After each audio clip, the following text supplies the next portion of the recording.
Hello.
All right. Okay. So people are joining. Perfect. Now, today we are going to focus on electrostatics. And first, though, I'll do quite a bit of problems on the Coulomb's law, and then we'll touch the Gauss's law as well. Okay. So bear with me. And I'll share my screen.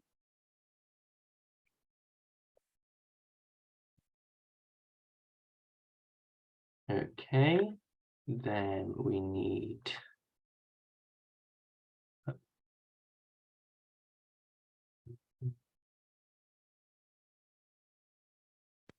get the chat up.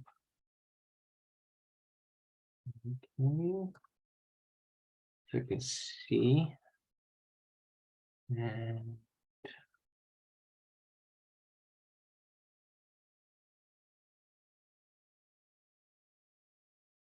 so have you had a chance of, have you done any problems from the electrostatics? Have you managed to do any problems so far?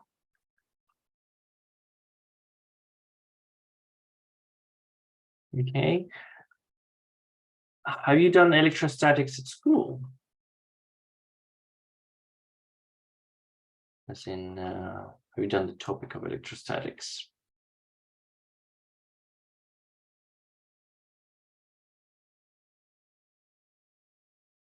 No, haven't started yet.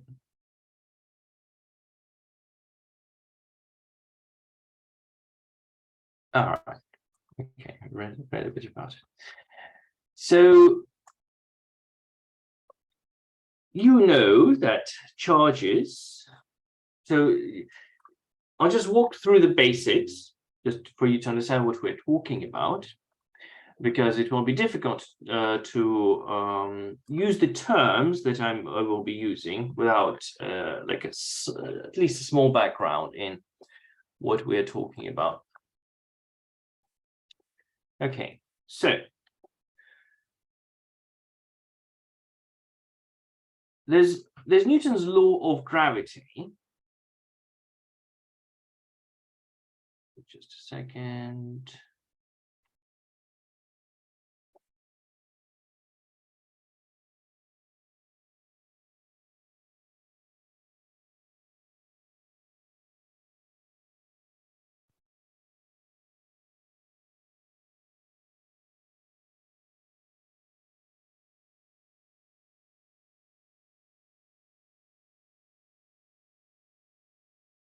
Okay, do you see my, you should see my screen now. Okay. There's Newton's law of gravity. Newton's law of gravity.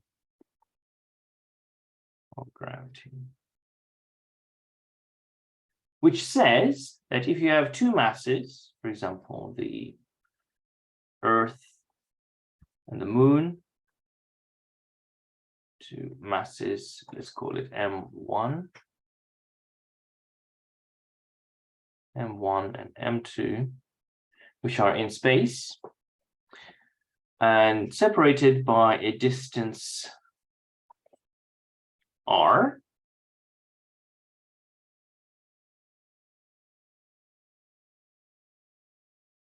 would be attracted towards each other with an equal but opposite force. That's the gravitational force. And that gravitational force is equal to the gravitational constant, which is a fixed number, multiplied by the mass 1, mass 2, divided by the square of the distance between them. And that's also known as the inverse square law. Okay. So two masses will attract each other, just like the moon attracts the sun and the sun attracts the moon. Although we normally speak about the earth attracts the sun and the sun attracts the earth, there's an equal and opposite force, Newton's third law. And yeah, that's what keeps our planet in orbit around the sun. G is a gravitational constant. It is something like 6.63 times 10 to the minus 11, I believe it to be. G is 6.63. No, 6.67. Oh, that's embarrassing. Well, it's a constant. Okay, something times 10 to the minus 11. It's not important right now. Not important what it is. Then Coulomb came along and he said, "Oh, nice law you have here, Mr. Newton, Sir Newton, of course. What if charges behave the same way?" And he said, well, if I have a charge Q1 and a charge Q2, and let's say that they are different charges, they're opposite charges, so this is a positive and this is a negative, the force of attraction between them is equal to K times Q1, Q2 divided by R squared, by the square of the distance between them, which is also the inverse square law. Right, so there's a force. This is the electrostatic force. This is known as the electrostatic force. Okay. Now, we will write the Coulomb's law slightly differently. So this is the Coulomb's law.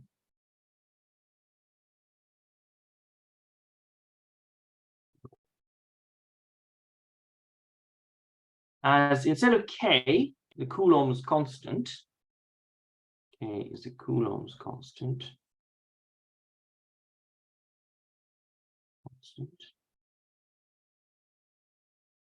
We will use 1 over 4 pi epsilon 0 Q1 Q2 divided by R squared.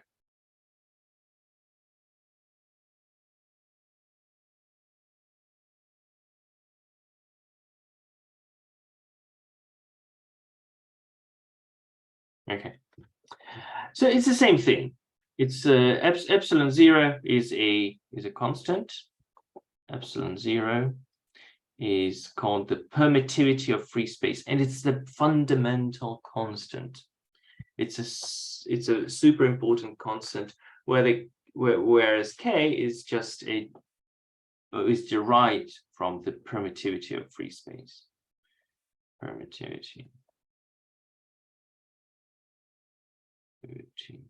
of free space.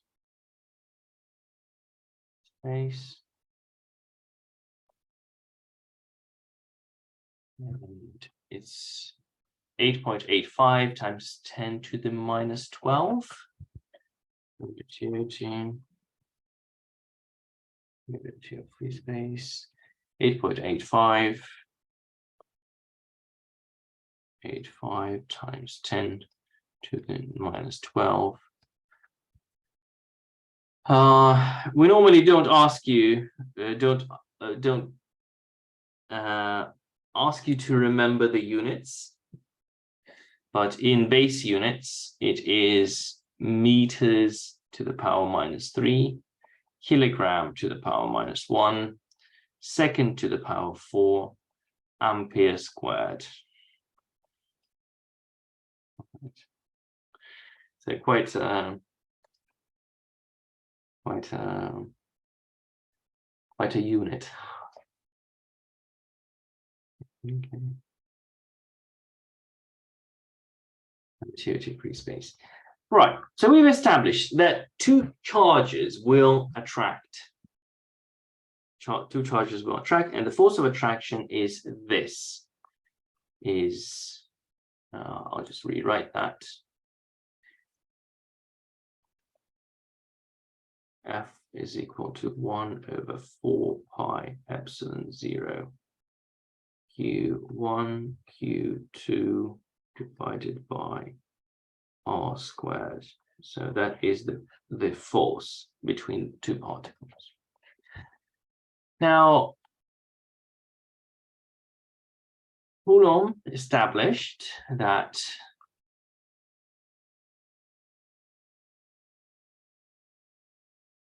if you have a charge in space, let's say a positive charge, it will create a field. So a charge, the field of a charge, field of a charge.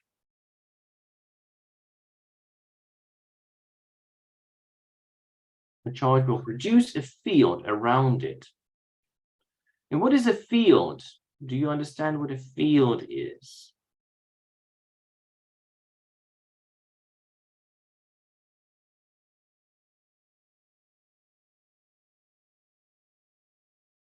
Well, I'm drawing my beautiful picture of a field.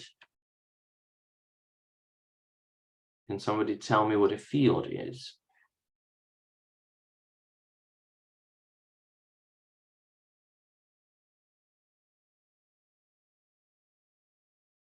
You can cheat.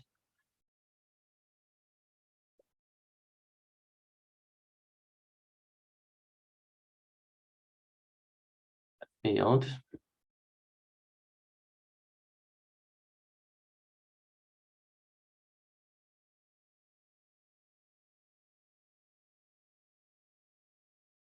Now it takes time to type. Bet.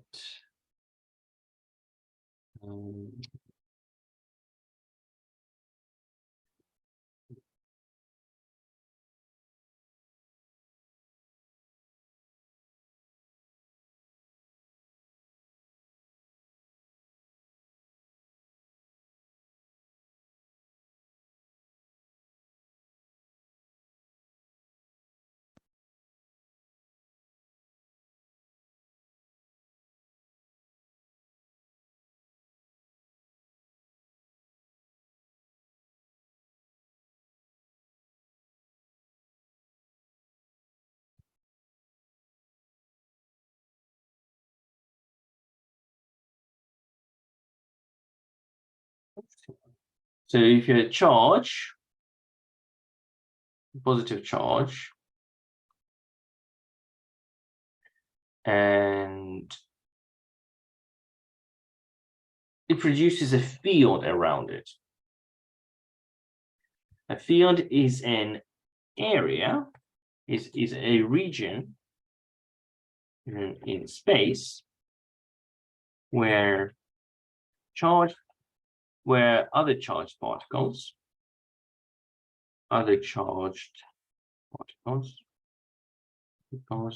experience a force. Well, an electrostatic force in this case. Does everything make sense so far? What I'm saying?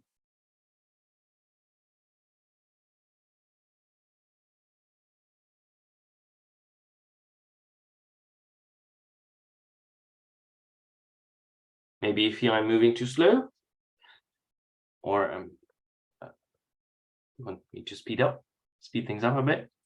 Other charged particles experience a force.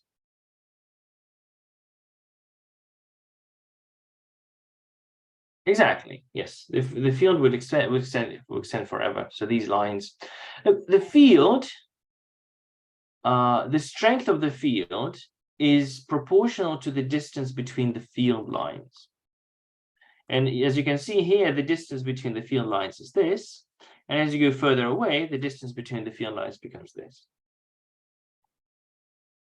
And you can have that's a potential.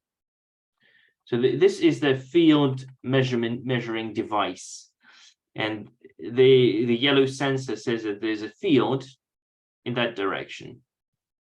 And the further you go, the weaker it is. So here the field is very weak. And the closer you are to the charge, the bigger the field. Look at that. The field. Values. It actually tells you the value of the field. It's 38, 50, 100, 200, 400. It becomes infinitely large at the point. And as you go further away,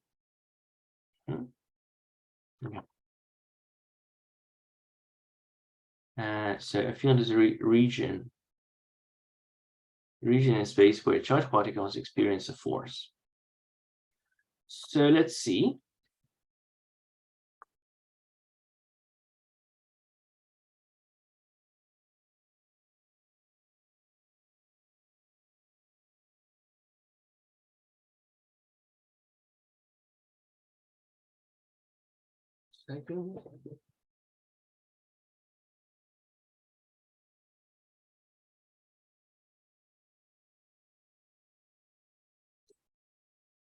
These.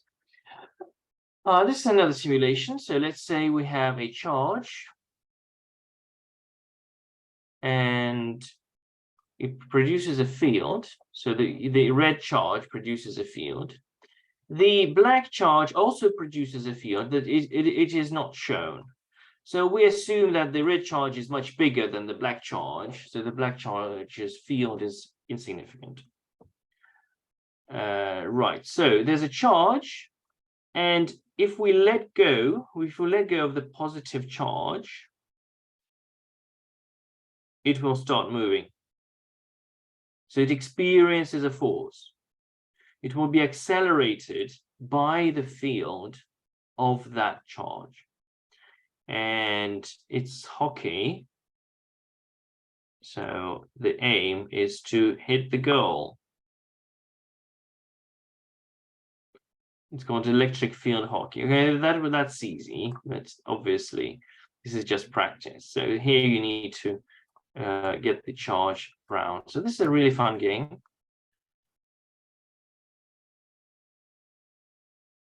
Okay.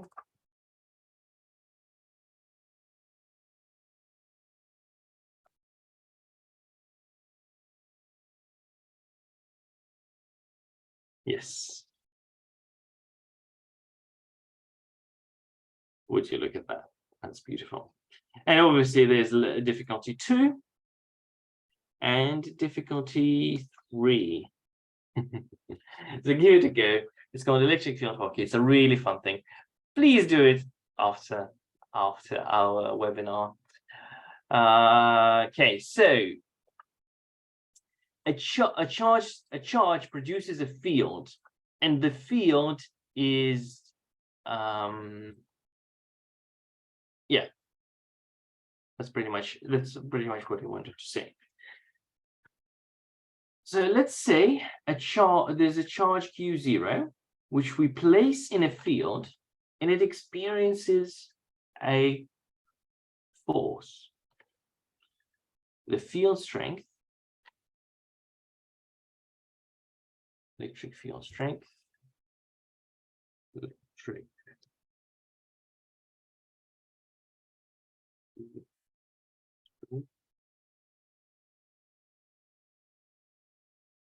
is the force per unit charge felt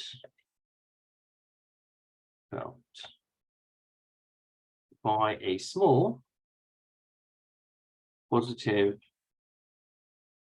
charge placed in that field.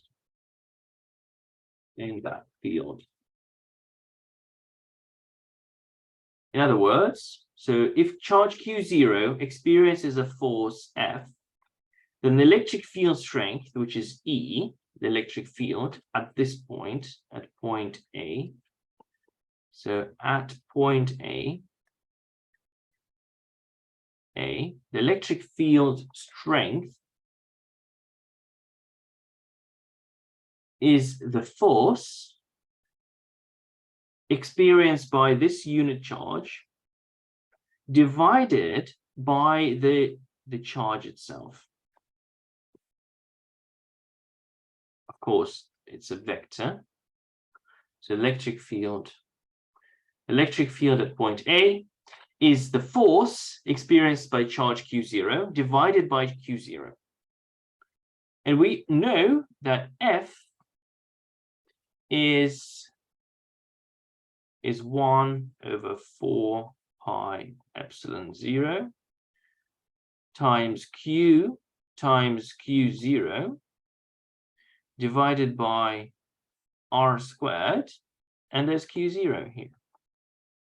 The Q0 cancels.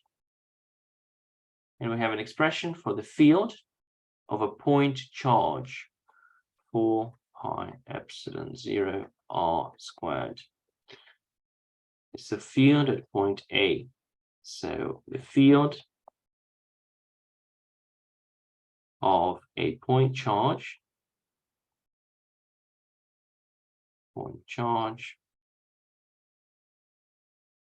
is E equals Q over 4 pi epsilon 0 R squared. Yeah, that's that. And there's also the unit electric field. Electric field is measured in volts per meter, or it is also measured in newtons per coulomb. It's the force per unit charge, so it's Newton per coulomb. That reminds me of something. G, gravitational field. The gravitational field is measured in newtons per kilogram. Newtons per kilogram, because it is the gravitational force. G is the gravitational force per unit mass. And E is the force per unit charge. So these are incredibly similar. Gravitational force and gravitational field and the electric field are very similar. Right. What's your understanding so far on a scale of 0 to 10? And also tell me if you'd like me to go faster or you're fine with the speed.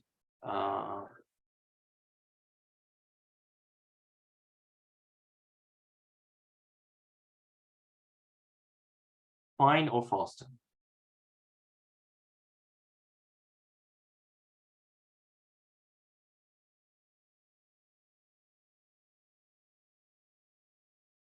Okay. Right. And finally, there is the gravitational potential. Oh, sorry, the electric potential. You've heard about the potential difference, gravitational potential. Sorry, electric potential. Electric potential.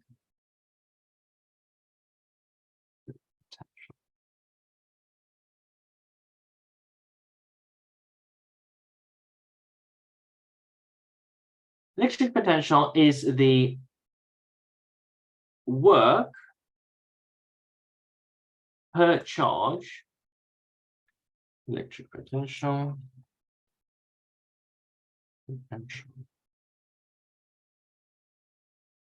is the work per unit per charge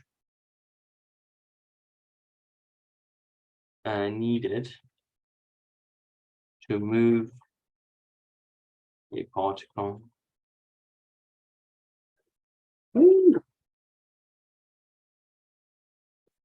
from infinity to a given place in the field.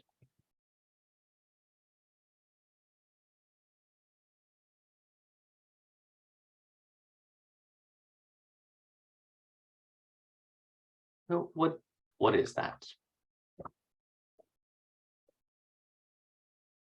If you have a charge, let's say plus Q,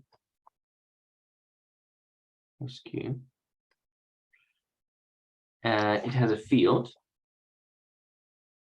and the field has potential.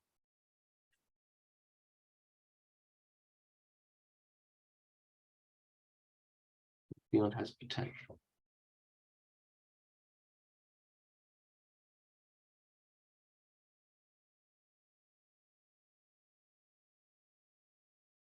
Let's say you want to move a particle from point, which is from infinity, so r equals infinity, to somewhere here, to r. Move point.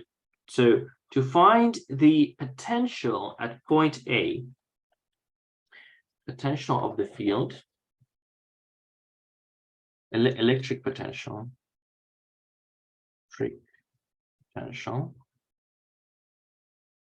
of the field at point A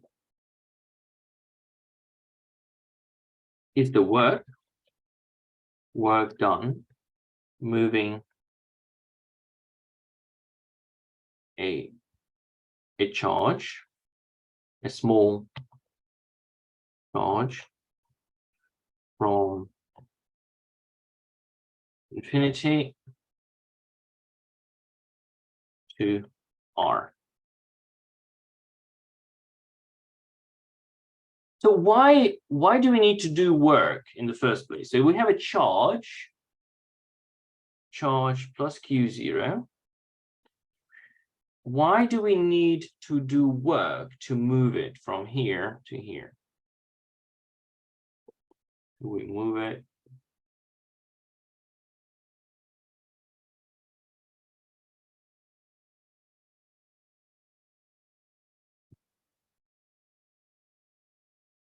Yeah, it's pushing against the force, pushing against the field. We are taking a positive particle and moving it closer to another positive particle. Right. So if we are here, let's say the particle is here, and we need to move a small distance, ds. ds is the distance which we need to move. And the force that we need to apply is in that direction. The force, and we know the force. The force is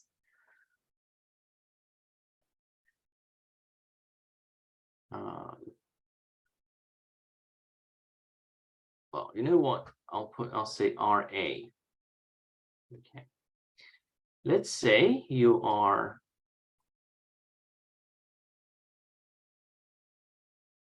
r meters away at this point.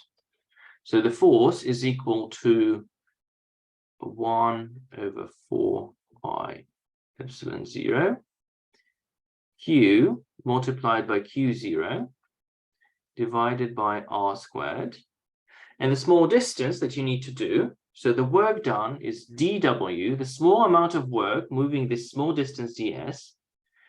dw is the small amount of work you need to do to move it a small distance ds.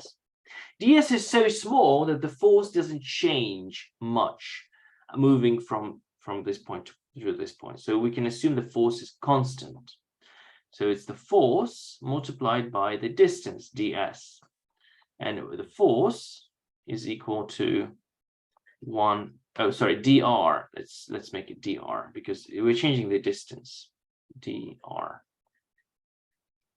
So 1 over 4 pi epsilon 0 q0 over r squared multiplied by dr. Interesting. And we integrate it. Integrate it. So the integral of dw from 0 to w is equal to the distance from infinity to RA, 1 over 4 pi epsilon 0 q0 over r squared dr.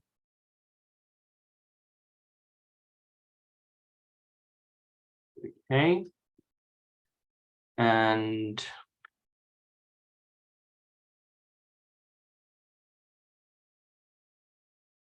these are constants, so q0 divided by 4 pi epsilon 0. These are constants. And here we have the integral of 1 over r squared. So the integral of, oh, you know what? I'll write it down. Infinity to RA of 1 over r squared, which is the same as r to the power minus 2. So r to the power minus 2 dr. So it's q0 over 4 pi epsilon 0. And it's going to be r to the minus 2. So it's r to the minus 1. So it's minus 1 over r. And this is between limits infinity and RA. So substituting RA is going to be minus q0 divided by 4 pi epsilon 0 RA plus we substitute infinity and we put infinity 1 divided by infinity is 0. So that's 0. So it's minus q0 4 pi epsilon 0 RA. And now I've messed up somewhere because we shouldn't have a minus. So what is going on?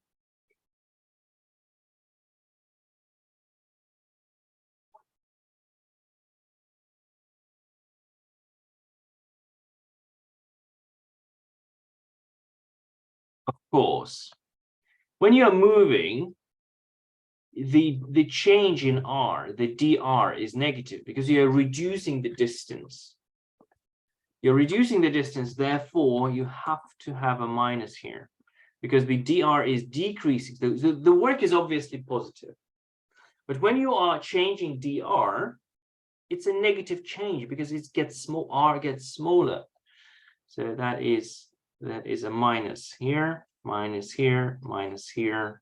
So this is a plus, and therefore this is a plus minus, and this is plus. Okay, so don't worry if you don't fully understand this formula. What we have learned is that the work done moving a charge from infinity to a given point is equal to q0 divided by 4 pi epsilon 0 r. And this is important. That's the work. That is the electrostatic potential energy. That's the potential. This is the potential energy of the field at this point. And the potential, which is V, is the work done per charge, Q0. So V,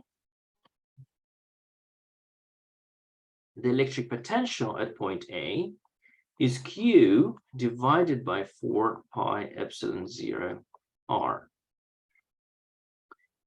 There's an important distinction here. V, the electric potential, is the energy per charge. So it's a scalar because energy is a scalar. This is a scalar quantity. Whereas E, the electric field, is a vector quantity. Vector, because it's the force per charge. So force per charge and energy per charge. And the electric potential is measured in volts. It's measured in volts, and it's a very important quantity. So V, electric potential, is measured in volts, and so is potential difference. And yeah, potential difference just tells you the difference in potential between 2 points, or in other words, how much energy you need to move from one point to another. So, for example, if you have a positive charge,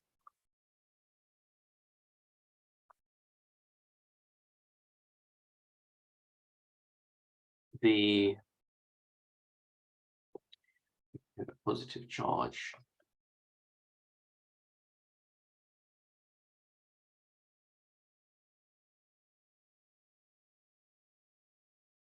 for example, this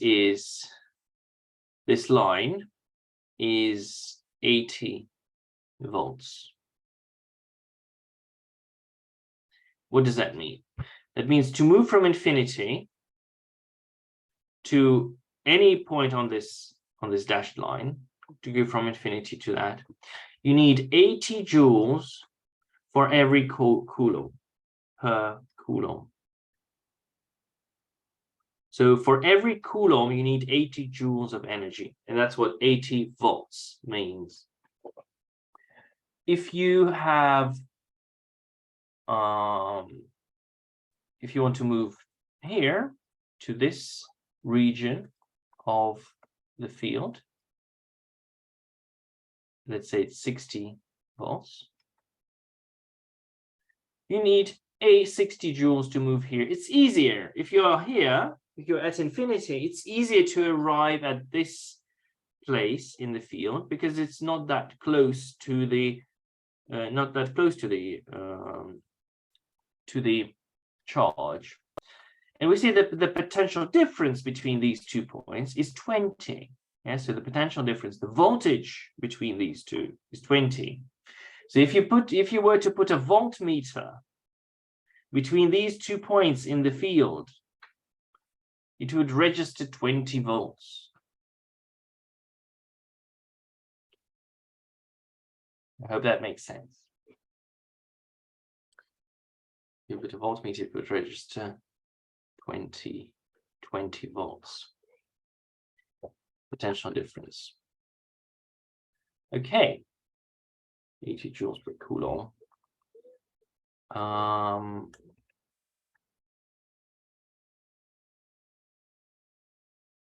These are called equipotential lines, lines of equal potential. Equipotential lines. And there's a link. Between the electric field strength and the potential of the field. The electric field is the derivative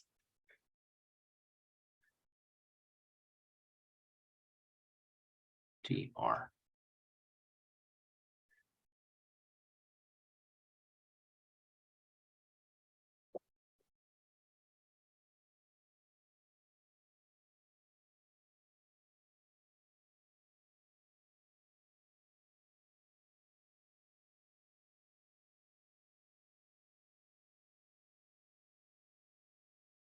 Now, there's an interesting thing here. I just mentioned that V is a scalar and E is a vector. Is the electric field strength is a vector and V is a scalar. And yet E, which is a vector, is the derivative of V. So it turns out that the derivative of a scalar can be a vector.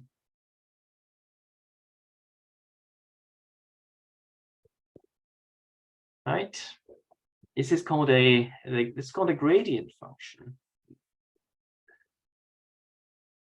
So the rate of increase is a vector. You've seen this a lot.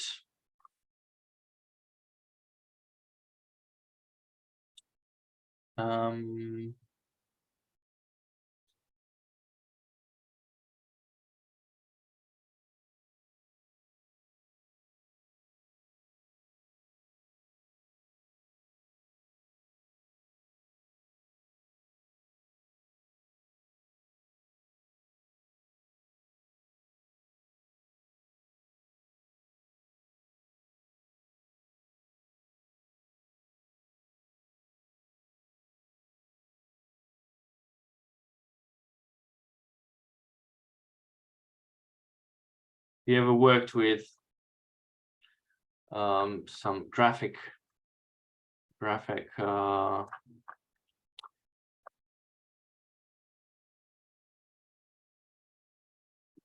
editor, graphical editor? Gradient. Yes, this is the gradient. So what's happening here? You can see that the brightness increases, and the brightness increases in this direction. So the brightness itself is a scalar brightness. This is a scalar, but the change of brightness.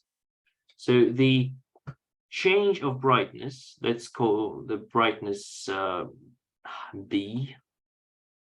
Brightness. The change of brightness as we move along with the distance is a vector because it has a direction.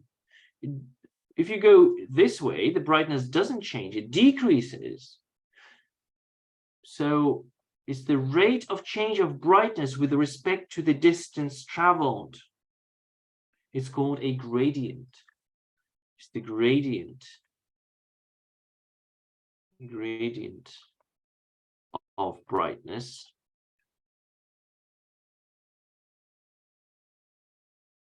And is the gradient of brightness, and it is a vector. Does that make sense? That the dB dr is a vector.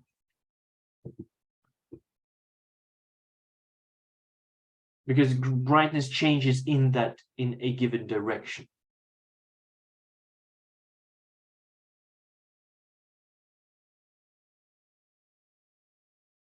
The same way, if the energy, well, the potential energy of a field changes in a given direction. If you move towards a charge, it increases. Away from the charge, it decreases. So the electric field is the gradient of the electric potential. It shows you the direction in which the potential changes or it changes. Oh, I think I missed a minus here, because obviously the electric field is going away from the charge, and this is decreasing with the increase of the distance. Yeah, it has to be minus. Apologies.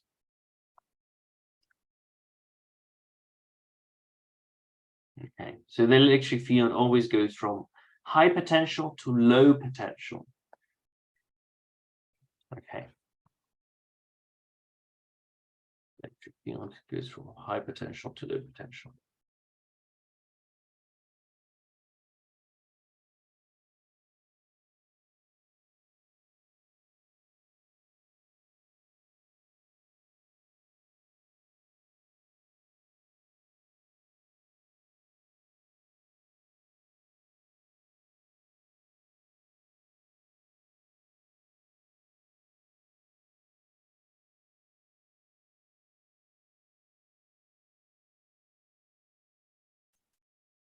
Alpha, your question makes sense, but didn't I just explain? Like, it's the direction in which a scalar value changes.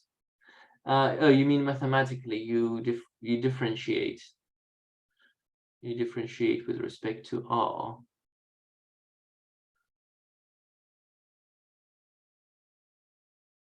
But r is a vector.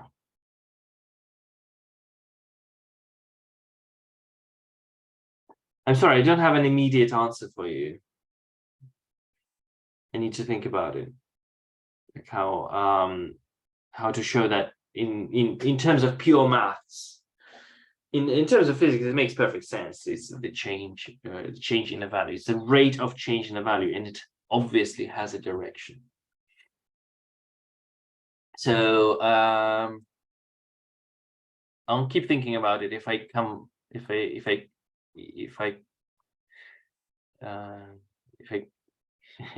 I realize how it's done, then I'll tell you.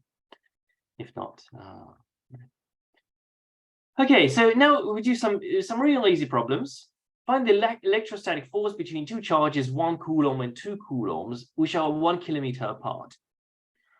So why would I even ask this question? Why would you need this? Well, to realize how strong the electrostatic force is and how immense is 1 coulomb. So 1 coulomb is a really big charge. 1 coulomb is a lot. How do we know it's a lot? Well, let's calculate. So the electric force is Q1 Q2 divided by 4 pi epsilon 0 r squared. So Q1 is 1 coulomb, Q2 is 2 coulombs, 4 times 3.14 times epsilon 0 is 8.85 times 10 to the minus 12 times r squared, so it's 1,000 meters squared. So even though this is 1,000 meters squared, it's a big distance, relatively big distance. This is such a small number, which when dividing by it makes it enormous. So it's 2 divided by 4 divided by pi divided by 8.85 times 10 to the negative 12 divided by 10 to the 6. And it's 17,983. So 18,000 newtons, approximately, of course. 18,000 newtons, the force you need to lift a car. Okay, it's approximately the same force that lift a car. So two charges, 1 coulomb and 2 coulombs apart, which are 1 kilometer apart, will push against each other with a force of 18,000 newtons. They're difficult to imagine, but that's how huge a coulomb is.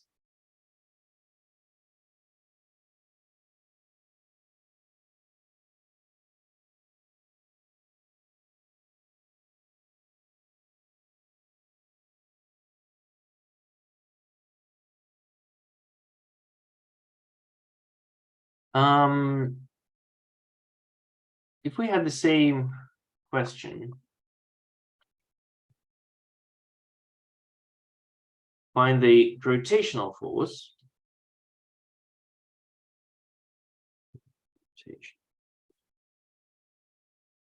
between two objects. This is 1 kilogram and 2 kilograms, which are 1 kilometer apart. You would have a very different answer. So F would be G m1 m2 divided by r squared. Is going to be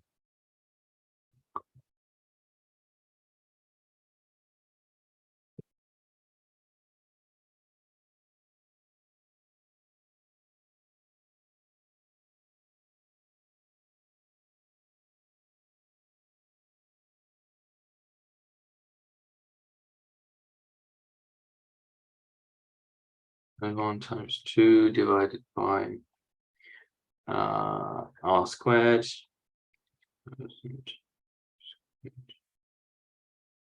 It would be 1.3 times 10 to the minus 16 newtons. So you can see that it's a massive, massive difference.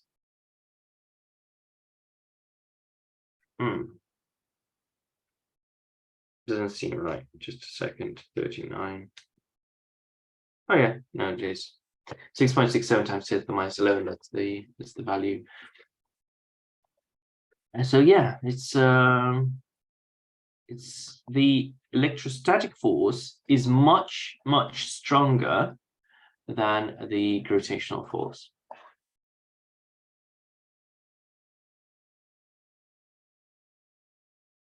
Find the equilibrium position of a positively charged ball inside a hollow tube with positive charges Q1 and fixed. Fixed at its ends. Is this stable equilibrium? Would it be stable equilibrium if the ball was negative? Okay, so let's have a look. So these are positively charged, two positive charges, and a positively charged ball. Let's call it Q0. Why not?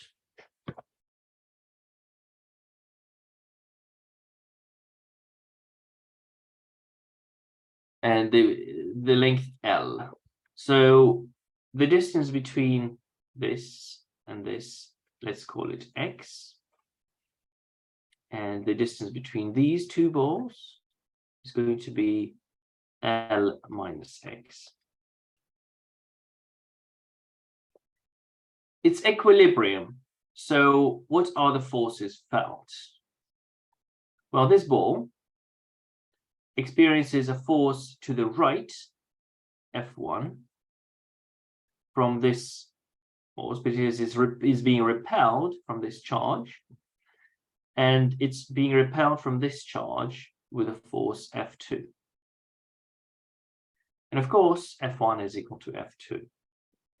And we know that F1 is equal to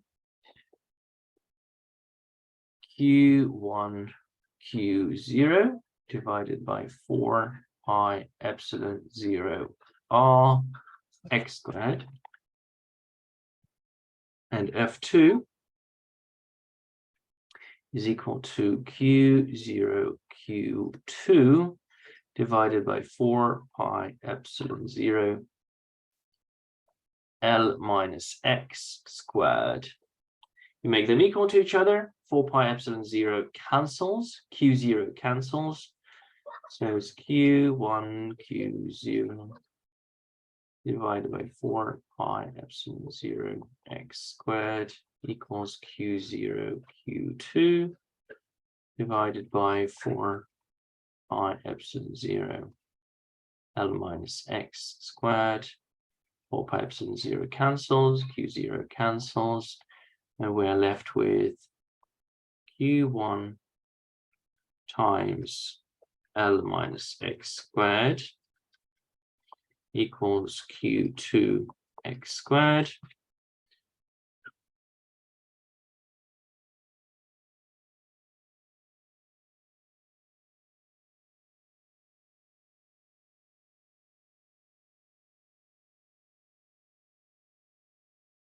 Well, yeah, there's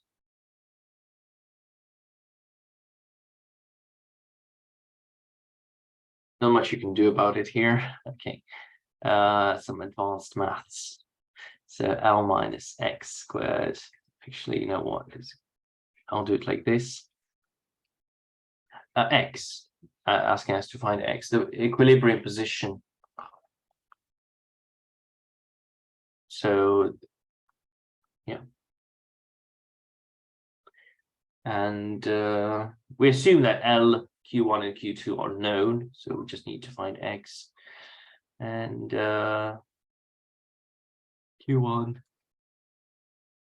it's Q2 on Q1.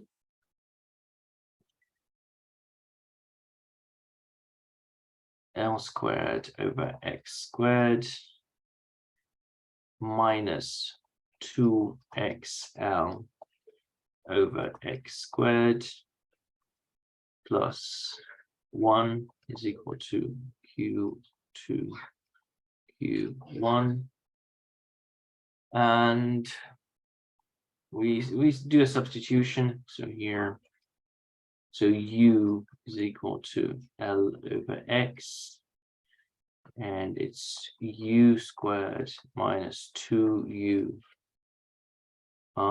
plus 1 equals Q2 Q1. So we have U plus 1, U minus 1, sorry, U minus 1 squared. I've completed the square. Well, I mean, it's already completed for me. And it's equal to Q2 over Q1.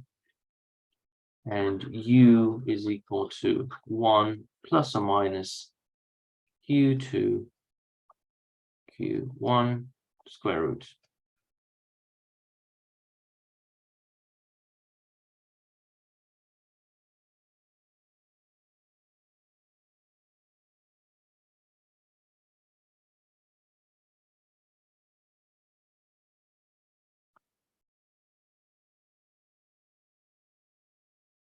Can it be negative though?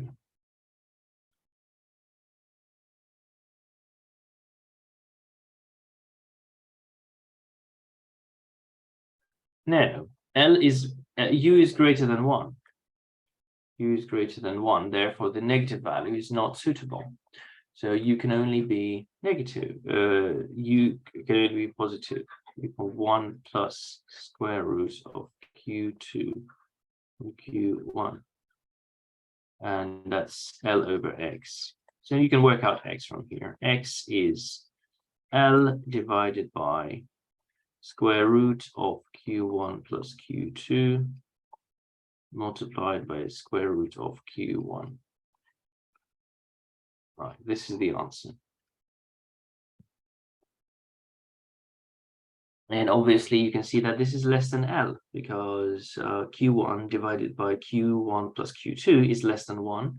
So that's going to be less than L. That makes perfect sense. Now the question is whether it's going to be a stable equilibrium or not. We need to remember what a stable equilibrium is.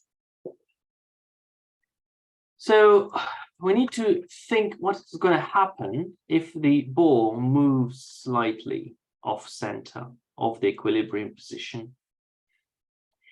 Now it's moving closer to Q2, so this force will increase and F1 will decrease, and the ball will be pushed back into equilibrium. So if the ball is moved to the right, yeah, you see what's going on? F2 increases, F2 becomes bigger, and F1 becomes smaller because we're moving further away from Q1.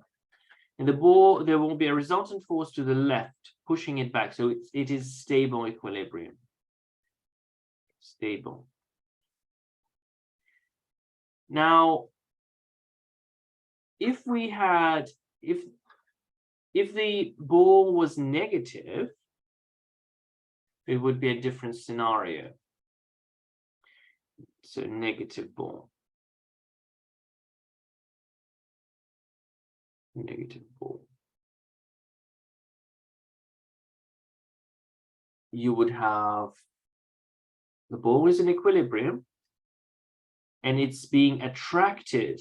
So F1 is to the left and F2 is to the right. It's attracted to both sides. And if we move it off center, we move it to the right, for example, F1 becomes smaller and F2 becomes bigger. F2 dash, F1 dash. And you can see that there's a resultant force to the right, which pushes the ball further away from the center. Therefore, this is unstable. Unstable equilibrium. Equilibrium. Does that make sense?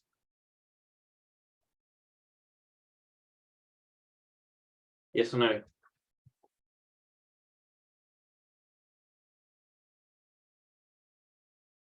Perfect.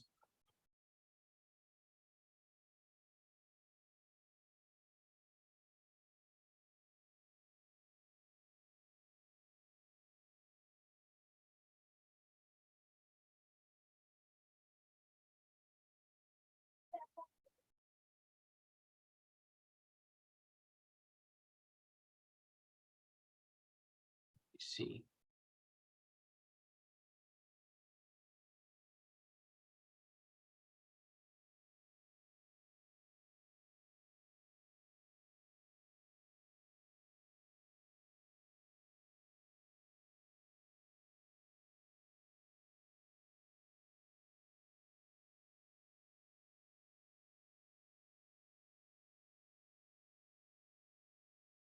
Okay.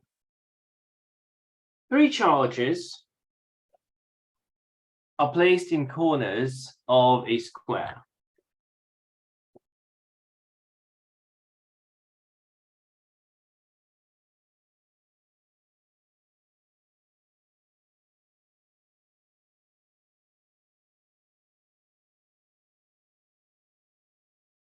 A, B, C, D. Plus 2 microcoulombs. B is minus 4 microcoulombs. And C is plus 6 microcoulombs. Find the electric field at point D if the side of the square is 1 meter. Right. So here we have the principle of superposition of fields. Superposition of fields. Superposition of fields. The total field is the vector sum of the D and let's find and the electric potential.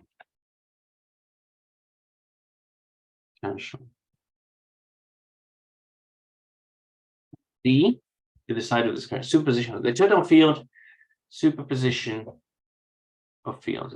The total field is the vector sum of the fields.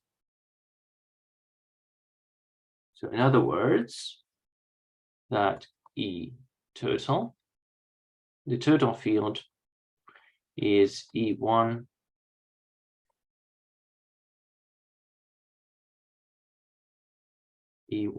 plus E2 plus etc.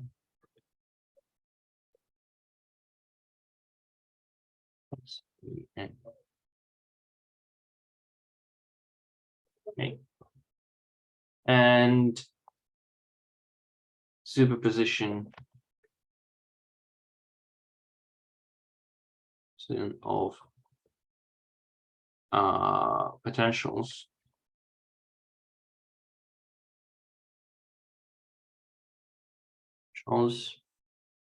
is that the potential, the total potential at a point is the algebraic sum. Is the sum of scalars.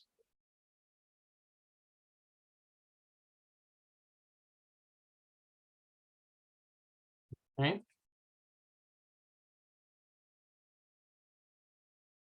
So at point D, we are experiencing three things. We're experiencing a field produced by A. So there's a field produced by A. We call it EA. EA. There's a field produced by B, which is towards B because it's a negative charge. So that's EB. And there's a field at C, which is this way. It's 3 times stronger than the field at A because it's a 6 microcoulombs force. EC. Right. So, and let's find them. EA is equal to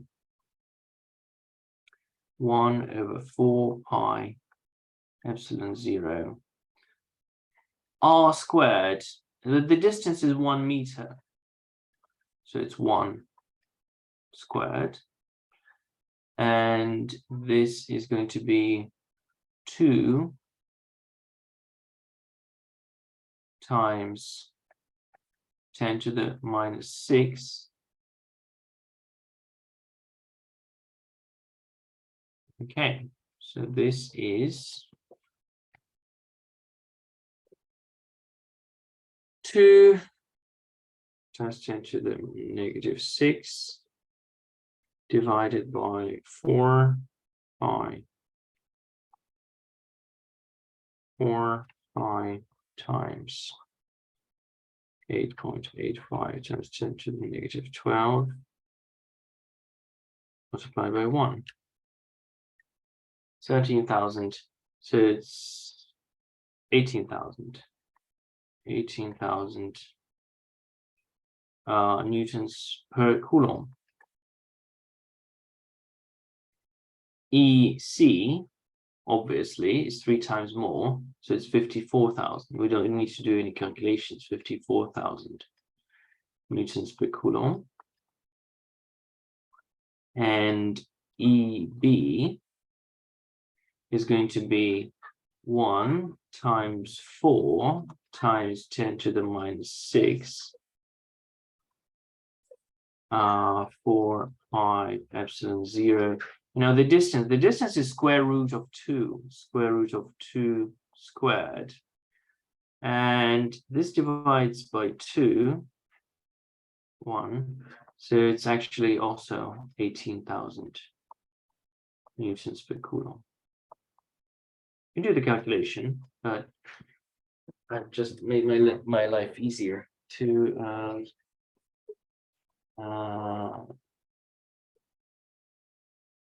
yeah.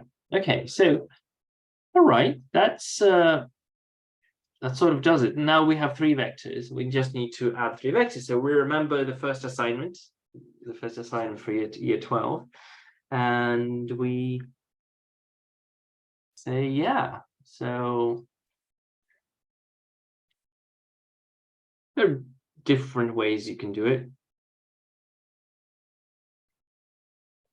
I'll use the clever way. I'll just use the adding vectors. Because it's too hot to do right angle triangles. So I'm just going to say ED, the electric field at D, is equal to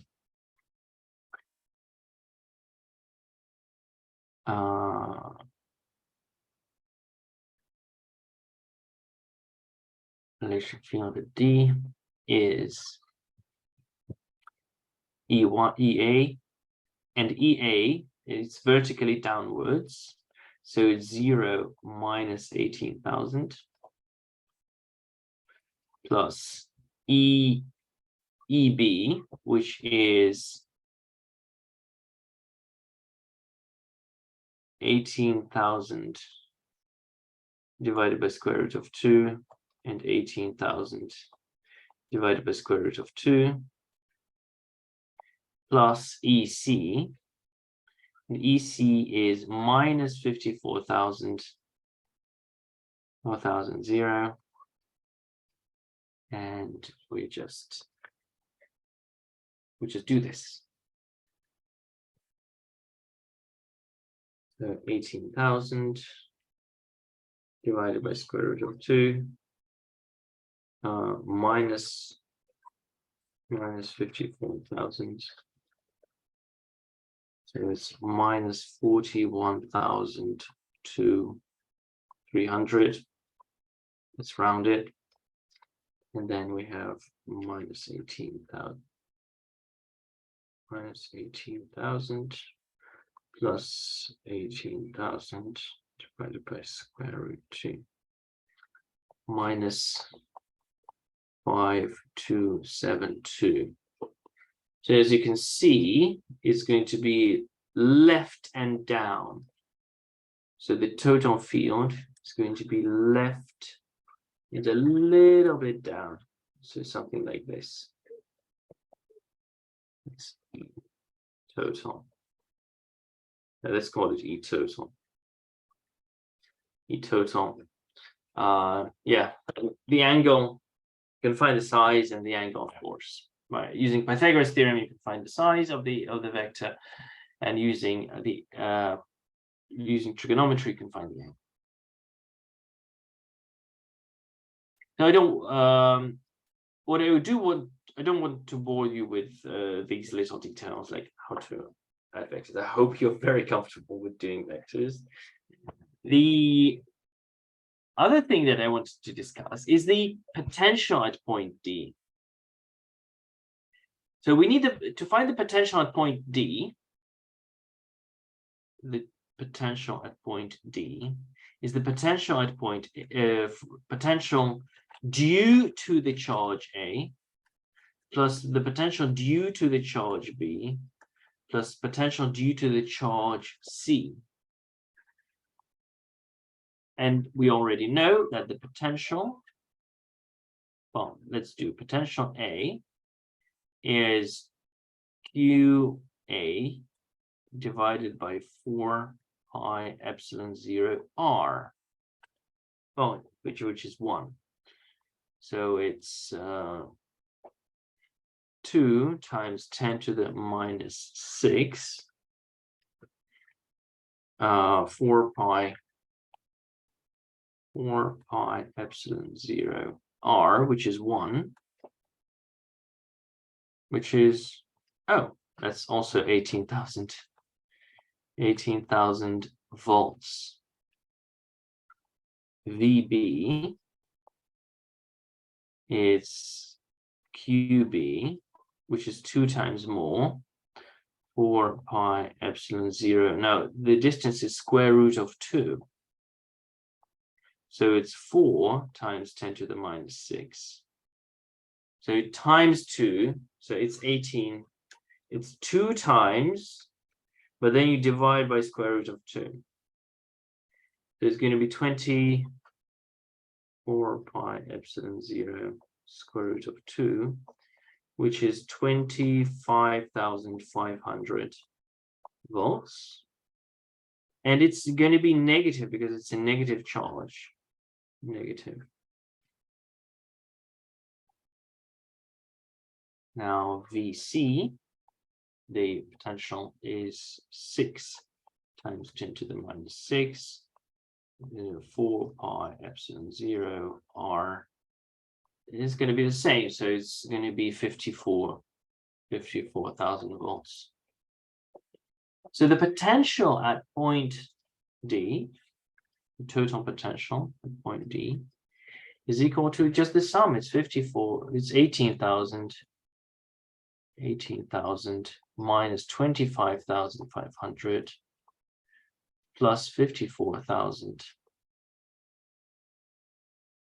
18,000 minus 25,500 plus 54. 46,500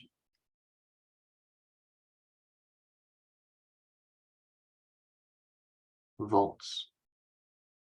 That's the potential. That's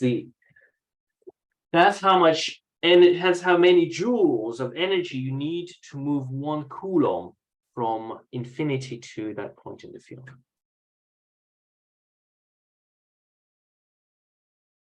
Okay, can I ask you, so do you think you have a good understanding of what the electric field strength is?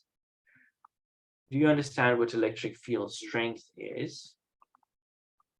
That's the first question. On a scale of 0 to 10.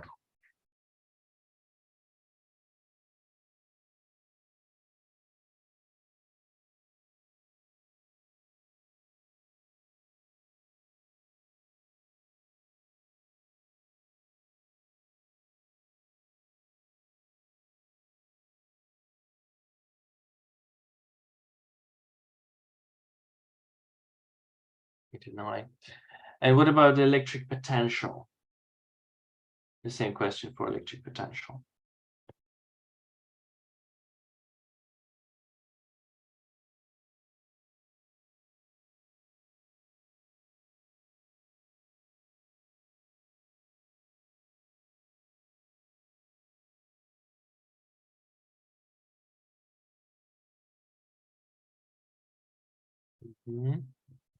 All right.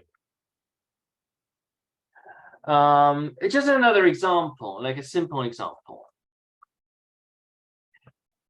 Electric field is the actual strength of the field, is the force that you feel if you are inside that field. And electric potential is how much energy you need to move from infinity to that place. So let's say you have 2 equal charges, a very simple example. 2 equal charges. If you're in the middle, right in the middle between them, there's a field to the right, that's E1, and there's a field E2. And if you have these 2 fields, they cancel out because they're equal, they cancel out. So we have 0 fields. The field is equal to 0 at this point.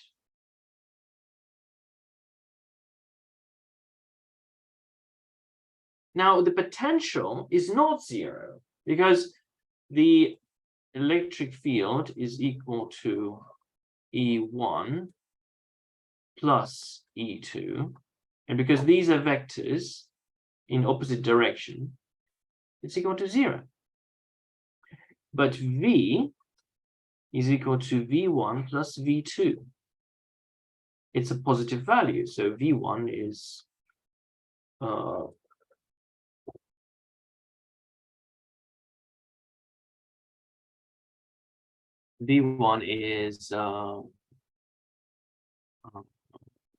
Q1, so this is Q1, well, it's Q, and this is Q, is Q divided by 4 pi epsilon 0 R. Let's say this is distance is R, and this distance is R, plus Q over 4 pi epsilon 0 R. So it's 2Q divided by 4 pi epsilon 0 R. So and that makes sense. If you have two charges right next to each other, and you look at them from infinity, from very far away, you see that it's sort of one charge. And if you're trying to move towards that charge, of course you need energy. You need to spend energy to move towards that charge. So you are doing work. So the work is not zero, it's double. It's double the amount of work. But the field, so when you get there, when you arrive there, the field is zero because you're being pulled equally in both directions. And if you have two oppositely charged particles, positive and negative, now the field is double. Between them, the field is double because you have E1 and you have E2. So the field is going to be 2 times whatever, Q over 4 pi epsilon 0 R squared. But the potential is going to be 0. Because if you have two charges put together, like this, you have two charges put together, one positive, one negative. If you move really, really far away, you see that it's a 0 charge. Yeah, this is not a charge. This is 0 because they cancel out. So from infinity, you look at it, and it's 0. So you don't need any energy to move to the middle point. Okay, well, it depends on which side you're approaching it, but yeah, you will.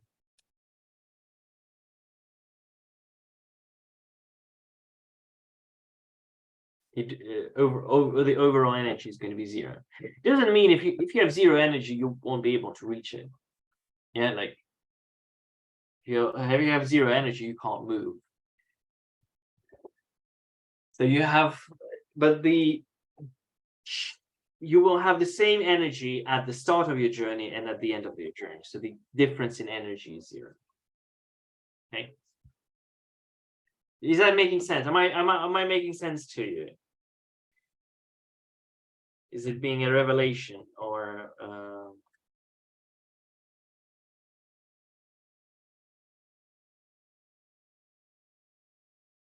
anything? Tell me. Am I making sense? Do you understand what I'm talking about? It's a bit confusing. It makes sneeze. Okay. Right.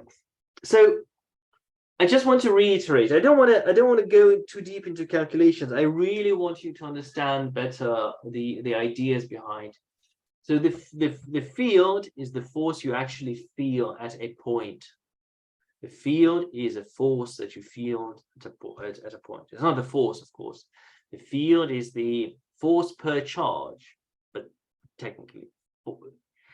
And the potential is how much energy you need to get there. Okay.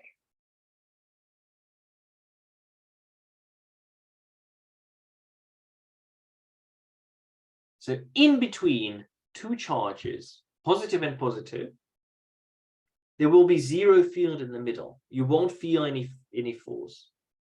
But you need a lot of energy to arrive at this point. So the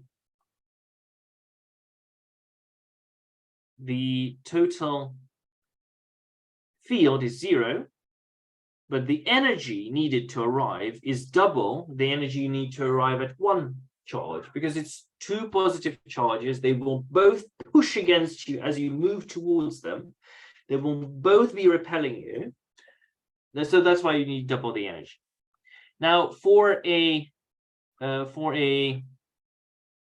positive and a negative charge, the field in between them is going to be very strong because one is pushing you that way and the other one is pulling you in the same direction. So it's double the force. When you're in between the two, you feel double the force. But the total energy you need to get there, because one will be pushing you away and one will be pushing you towards it, as you move closer to them, as you approach them from infinity, one is pushing you away, one is pushing you to, one is pulling you. You need zero energy to arrive there.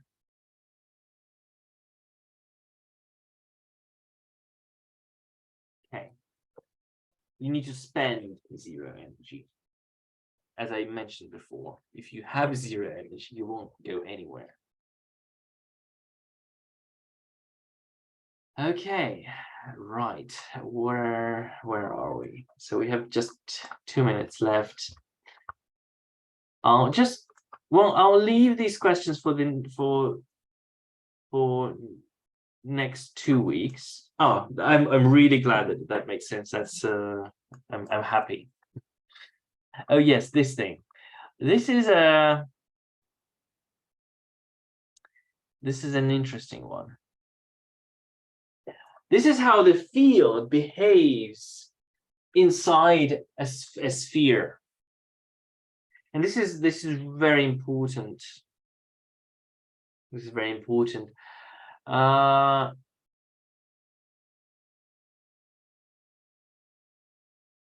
not sure if we can go through the whole problem, but just look at this.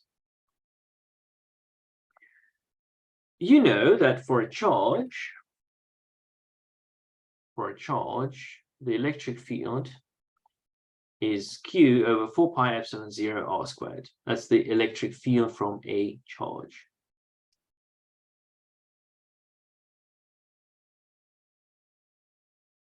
But what happens if the charge is not a point charge? If it's a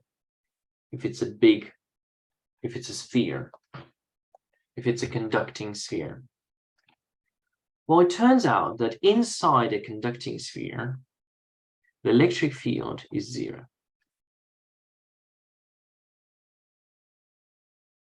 Right. So if you were to draw a graph of this is R. This is R.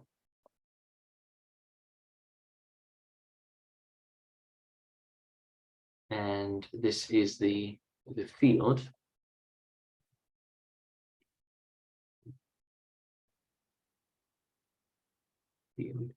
Then inside the sphere, the field is 0. Then at the surface, it's equal to Q over 4 pi epsilon 0 r. And then it decreases according to the inverse square law. So it's proportional to 1 over r squared. Compare this to a point charge. So if you have a point charge,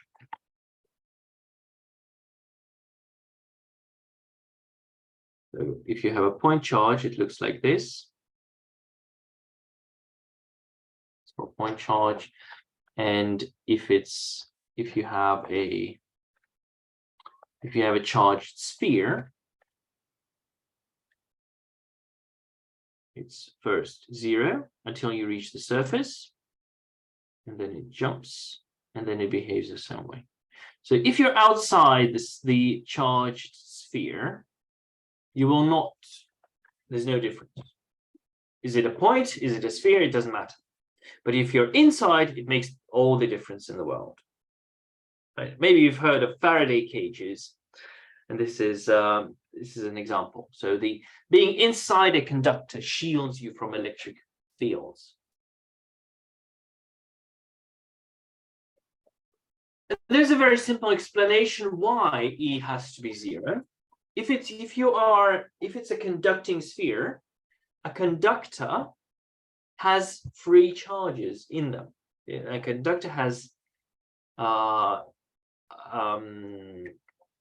are they called? Free electrons. Okay, delocalized electrons. And if there was a field, these electrons would move. But we are doing electrostatics. They cannot move. If there was a field inside a conductor, the charges would constantly move. But we know that they don't.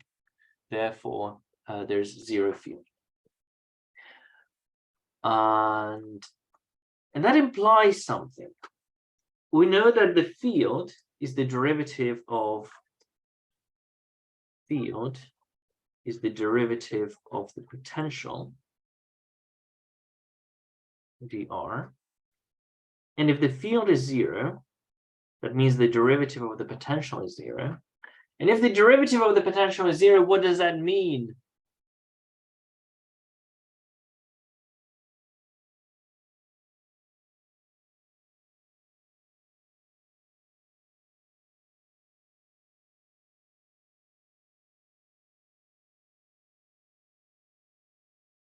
The derivative of the potential is zero. The derivative of what is zero? Remind me, please.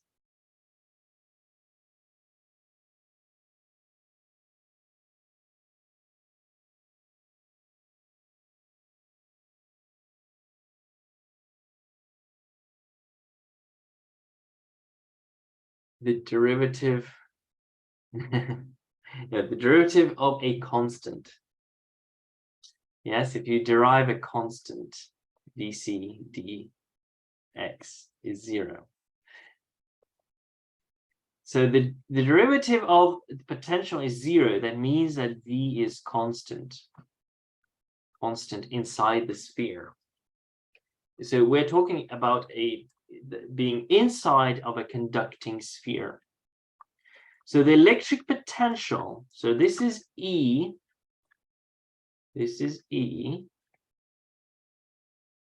and this is the potential. The potential inside a charged sphere is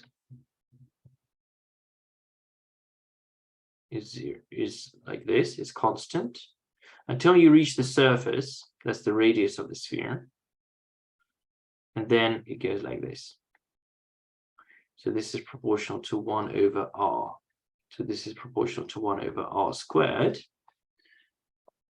Right. So that's what it says. The electric field inside a charged sphere is zero. Outside the sphere, it's the same. It's this. Now, for the potential inside the sphere, it's constant. It's the same. And it's equal to this. And outside the sphere, it's this. So you have two charged spheres, two concentrical charged spheres, and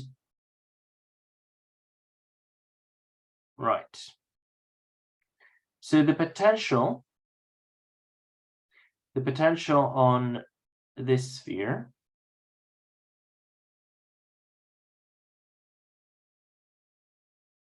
here, let's call it V2, and this is V1.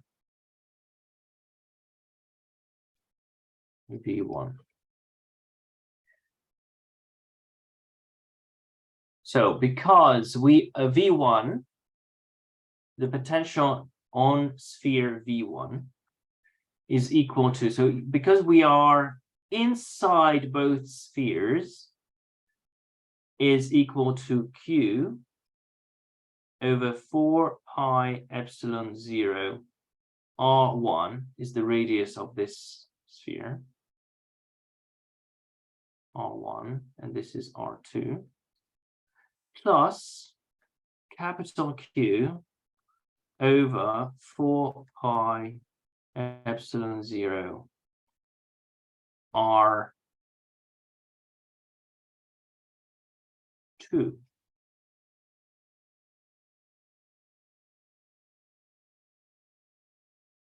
Okay. Now for V2,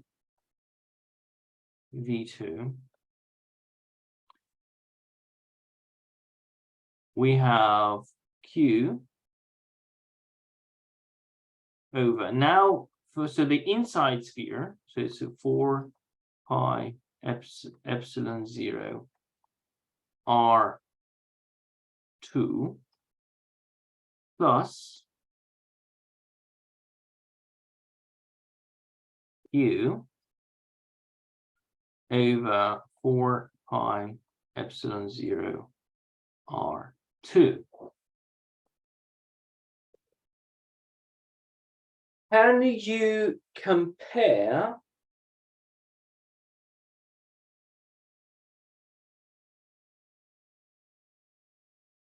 the potential on each sphere?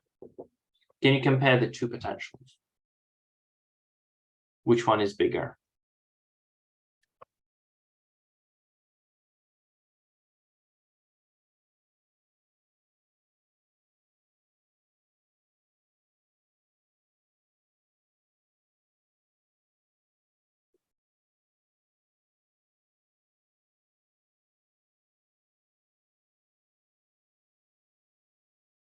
Why?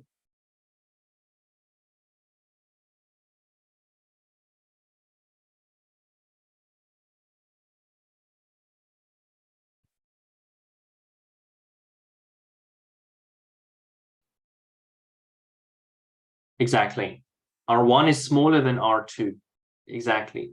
So from here, V1 is bigger than V2. Now,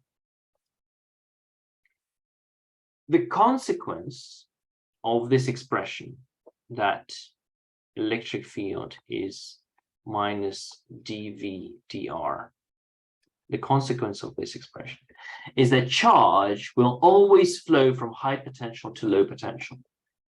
Charge always flows from high potential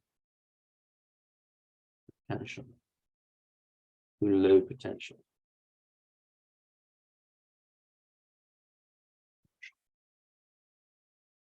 Right. Sorry, I haven't explained the problem. It's the heat. Two charged concentric spheres of radius r and r carry positive charge Q and Q respectively. Switch S is closed, so the charges redistribute. Find the new charge on each sphere. Now, as long as there's charge on the inside sphere, it will always flow from high potential, which is the small sphere, to low potential, which is V2. So in other words, after the spheres are connected for a short time, the inside sphere would be uncharged, 0. And the outside sphere is going to be Q plus Q.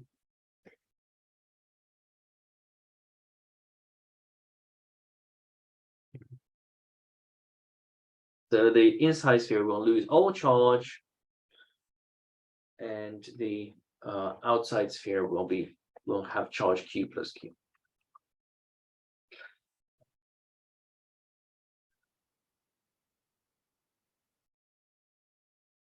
Okay, so I'll leave you here.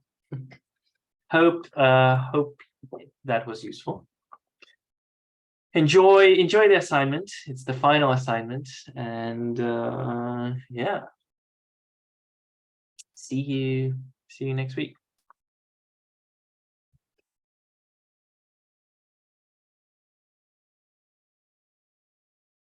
Yes, do play some hockey.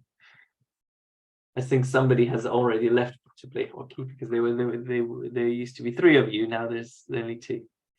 See you.